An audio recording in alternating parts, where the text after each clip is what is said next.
नमस्कार, घटना चक्र बुक वीडियो के इस शैक्षणिक मंच पर आपका स्वागत है।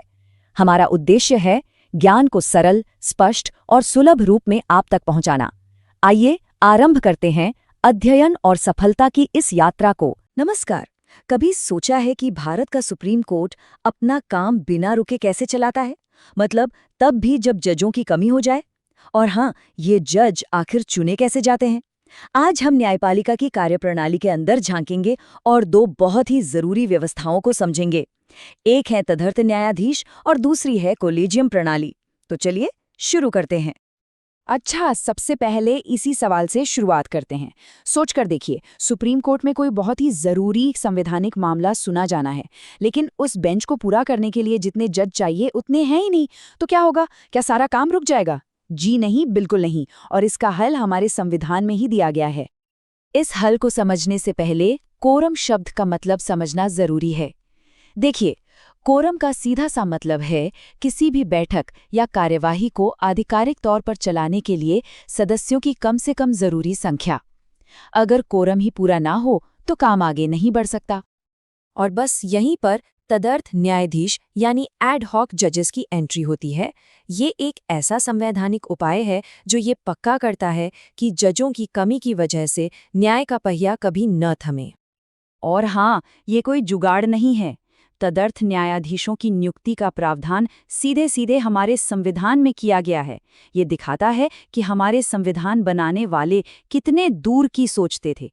उन्होंने ऐसी किसी भी स्थिति की कल्पना पहले ही कर ली थी। तो ये प्रक्रिया काम कैसे करती है? देखिए, जब भी सुप्रीम कोर्ट में जजों का कोरम पूरा नहीं होता, तो सबसे पहले भारत के मुख्य न्यायाधीश इस कमी को पहचानते हैं। इसके बाद वो राष्ट्रपति से पहले इजाजत लेकर सुप्रीम कोर्ट के ही किसी अनुभवी रिटायर्ड जज को कुछ समय के लिए सेवा देने का अनुरोध कर सकते हैं। ये पूरी तरह से एक व्यवस्थित और संवैधानिक प्रक्रिया है। तो तदर्थ न्यायाधीश तो एक अस्थायी व्यवस्था हुई, लेकिन जो स्थायी न्यायाधीश हैं, उनकी नियुक्ति कौन और कैसे करता है? चलिए अब न्यायपालिका की नियुक्ति प्रक्रिया के केंद्र में चलते हैं। इस सवाल का जवाब है कोलेजियम प्रणाली। भारत में सुप्रीम कोर्ट और हाई कोर्ट्स के जजों की नियुक्ति इसी सिस्टम के जरिए की जाती है। इसे आप न्यायपालिका की अपनी सिलेक्शन कमेटी भी कह सकते हैं। तो इस सिलेक्शन कमेटी में होता कौन-कौन है? सुप्रीम कोर्ट कोलेजियम के लिए ये जादुई नंबर है 5। यही 5 लोग देश की सबसे बड़ी अदालत के जजों का भविष्य तय करते हैं। इस कमेटी के अध्यक्ष होते हैं भारत के मुख्य न्यायाधीश और उनके साथ होते हैं सुप्रीम कोर्ट के 4 सबसे सीनियर जज। जी हाँ, बस यही 5 न्यायाधीशों का समूह मिलकर तय करता है कि देश की सर्वोच्च अदालतों में कौन जज बनेगा। लेकिन सवाल ये उठता है कि ये शक्तिशाली प्रणाली आई कहाँ से? क्या ये हमेशा से हमारे सिस्टम का हिस्सा थी? चलिए इसकी कहानी भी जानते हैं। यहाँ एक दिलचस्प बात है, ये कोलेजियम प्रणाली हमारे मूल संविधान का हिस्सा नहीं थी। इसे 1993 में सुप्रीम कोर्ट ने खुद एक ऐतिहासिक फैसले के जरिए बनाया था, जिसे सेकंड जजेस केस के नाम से जाना जाता है। यानी ये न्यायपालिका का अपना ही एक इनोवेशन है। तो इसका मुख्य काम क्या है? ये सुप्रीम कोर्ट और सभी हाई कोर्ट्स में जजों की नियुक्ति और उनके तबादलों के लिए सरकार को नाम सुझाती है। एकदम सीधे शब्दों में कहें तो यही प्रणाली तय करती है कि जज कौन बनेगा।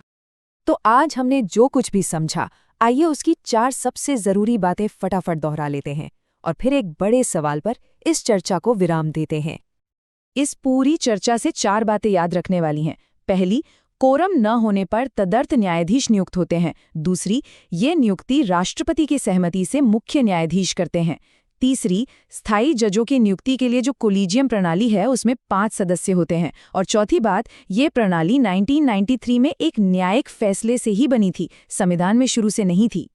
और अंत में एक सवाल जिस पर सोचना चाहिए, जिस तरह से हम अपने न्यायाधीशों को चुनते हैं, वो प्रक्रिया खुद न्याय की अवधारणा और लोगों तक उसकी पहुंच को कैसे प्रभावित करती है?